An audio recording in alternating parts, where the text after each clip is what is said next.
Hi and an amazingly good morning from the city of Colombo. And did you know that Colombo was originally named Colombo? And that Colombo served as the main seaport for Sri Lanka's capital city of Kotte throughout the island's golden age of literature, in the 15th and 16th century? Well, I didn't know too, and on my initial plan I didn't even include a visit to Colombo due to the many negative reviews describing the capital city of Sri Lanka as plagued by a lot of traffic and heavy congestions, as well as too much noise and a lot of pollution. But I had a last-minute change of mind and here I am. So let's start and explore the city together and see how the next 48 hours will unfold. But first let me dive a bit into the history of this amazing city with its uniquely broad mixtures of the many different cultures. It somehow started over 2,000 years ago with written scripts of a time when traders from China, Greece, and the Arab countries are believed to have visited this city. The main reason was certainly the old natural harbor of Colombo attracting many traders from different continents to come here and trade with the many goods the country had to offer. Then in the 14th century a Moroccan traveler named Ibn Battuta visited this island and it is believed that he referred to the city as Colombo, which for the Arabian traders was then known as the city of Colombo. Then the Portuguese came, and one of the first Portuguese explorers was Lourenço de Almeida, who accidentally discovered Sri Lanka in 1505. He then established trade relations with the Sinhalese king. The Portuguese built a fort in Colombo in 1518, which then led to several conflicts with the long-established Moor merchants here in the port area. The Portuguese also exploited the internal conflicts in Sri Lanka for their own advantages, and to expand their influence on the island as well as converting as many locals to Roman Catholicism as possible. Later in the 17th century the Dutch arrived and captured Colombo from the Portuguese after a siege that lasted almost for a whole year. The Dutch started to control the island's profitable cinnamon trade and made Colombo their headquarters by building more fortifications and expanding the city well into the countryside. However, their aim to conquer the Sinhala kingdom of Kandy miserably failed, but in return they were able to get the entire coastal territory and ultimately gaining the control over the remaining harbors and effectively isolating the highland kingdom of Kandy and preventing them from any potential alliance with another external power. The British then followed in the year of 1796 and occupied Sri Lanka until the end of the Second World War in 1948. They started by settling in the coastal areas with the least Dutch resistance, and in the year of 1802, the Dutch suddenly ceded control of their occupied parts of Sri Lanka to the Crown of Britannia. The British then conquered the Kingdom of Kandy in the year of 1815 and gaining the complete control over the island. Colombo was then chosen to serve as the administrative center and became the capital of the Crown Colony of Ceylon. The city expanded into a successful commercial district and remains until today the hub of trade and commerce here in Sri Lanka.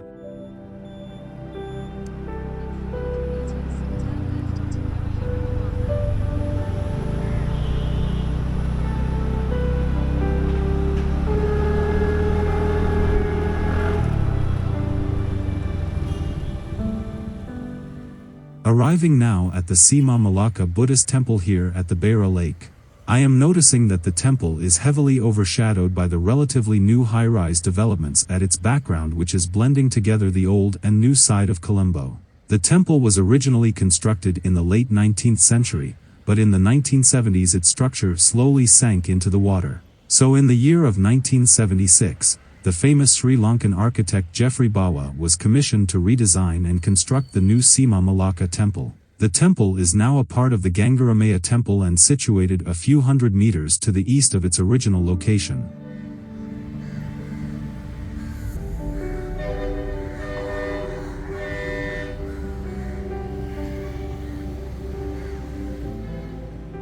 Now we are at the backside of the Galle Face area and I am really astonished seeing here the future of the new Colombo city in progress. It has nothing in common with the old Colombo city vibe, but like cancer, it is encroaching so fast and it has already transformed more and more of the city into an upscale area, with many game-changing and awe-inspiring new infrastructural developments so that no one will be able to stop this movement anymore. Although there is still a lot of work to do here in the Beira Lake area, The nuances are here and showing clearly that when finished many of these properties will facilitate new linkages with the new Boulevard Road. The road includes a dedicated pedestrian walkway for leisurely strolls and bicycle rides, perhaps even jogging tracks, where the residents can enjoy the extended green promenade with access to the lake, which is not bad. Like it or hate it, but to me the whole architectural high-rise layout feels like being in a modern European city, much more than being here in Sri Lanka. Next door is the huge Colombo Port City project, of which the 350-meter-high Lotus Tower is part of it. The tower is accessible for a mere $1.60 if you are a local, or a hefty $20 if you are a foreigner like me. And here I am at the famous Galle Face Green that was originally laid out by the Dutch for cannon placements against the evil Portuguese ships. The Galle Face Green was then extended and completed by the British in the year of 1859. Creating a beautiful public space for Colombo's first horse racetrack, golf club, and cricket pitches. Today the locals come to the green to escape the city's hustle and bustle. Here is the ITC Ratnadeepa Hotel and the Sapphire Residence Twin Tower, with the iconic 55-meter-long Ahasa 1 Sky Bridge, which is connecting the level 19 to 21 of the two buildings. I am told that the bridge is also accommodating two 50-meter-long infinity pools, a jazz lounge, and a bar where you can overlook the Galle Face Green and enjoy the sunset.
Looks like a tuk-tuk rally today morning.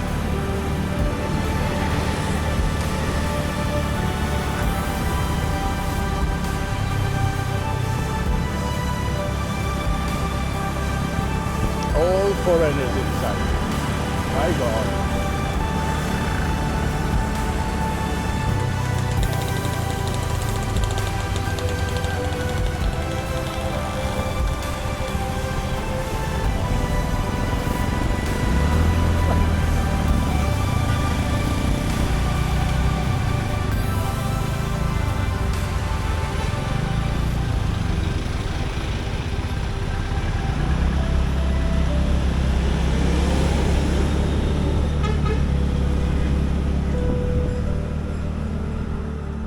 I am starting my new day with my visit here at the Chatham Street Clock Tower located at the junction of Chatham Street and Janadhipathi Mawatha, which was formerly known as the Queen's Road, and located here in Colombo Fort. It is also known as the Old Colombo Lighthouse or the Colombo Fort Clock Tower. It was initially a lighthouse but it is no longer operational, but the tower remains and functions as a clock tower.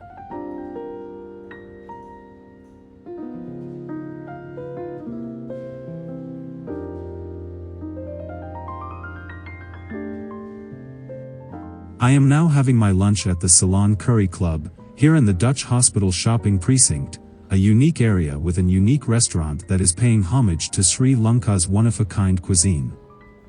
The restaurant specializes in serving traditional Sri Lankan dishes, as well as typically European dishes with a delightfully Sri Lankan touch in the way they are prepared.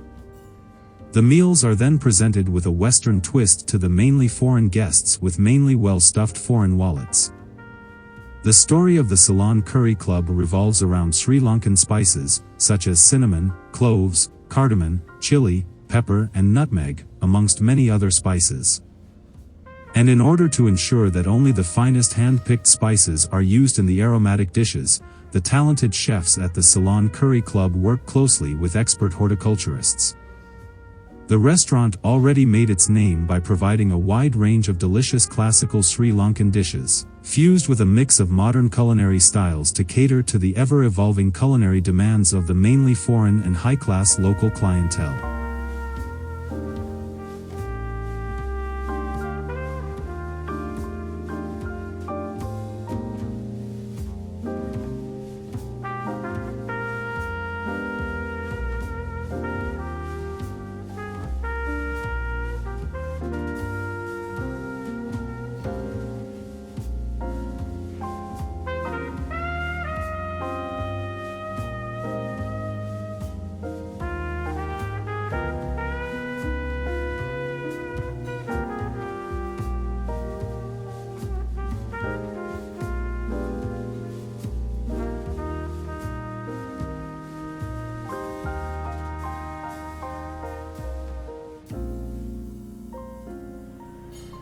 I am now driving along the many narrow alleys here in Colombo 12, and it is here where I can still feel the real and original Colombo vibes.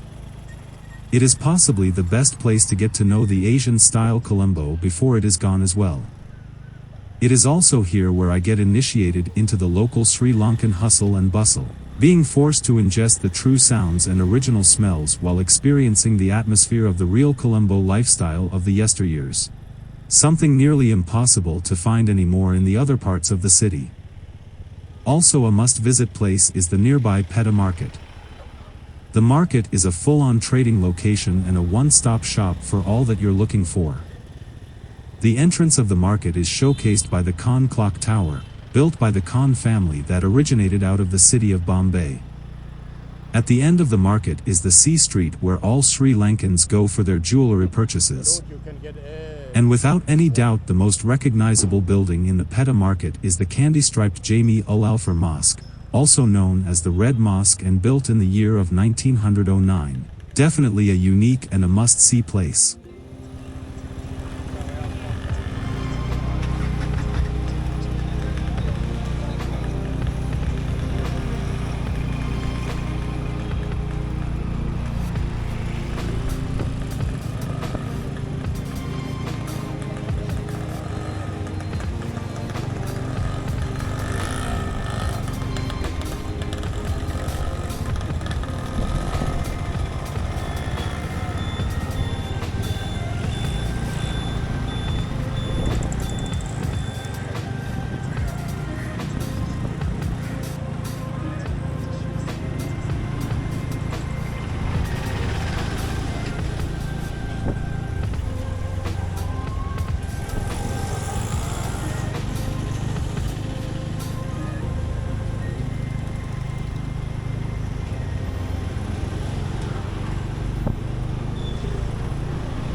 here. The weather looks quite scary.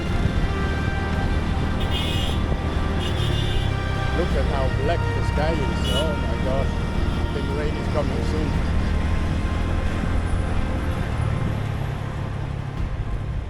Now on my last evening here in Colombo, I am once more at the Galle Face Green and right across the Shangri-La Hotel complex and facing the One Galle Face shopping mall. According to their own advertisements, this is Colombo's first high-end and prestigious shopping development with premier retail and entertainment outlets. Actually, it is much more like a modern fortified shopping army camp. Mind yourself that filming inside is strictly prohibited. And before you can even enter this so-called shopping paradise, you need to pass one of the many security guards, X-ray machines, surveillance cameras as well as metal detectors for your own safety.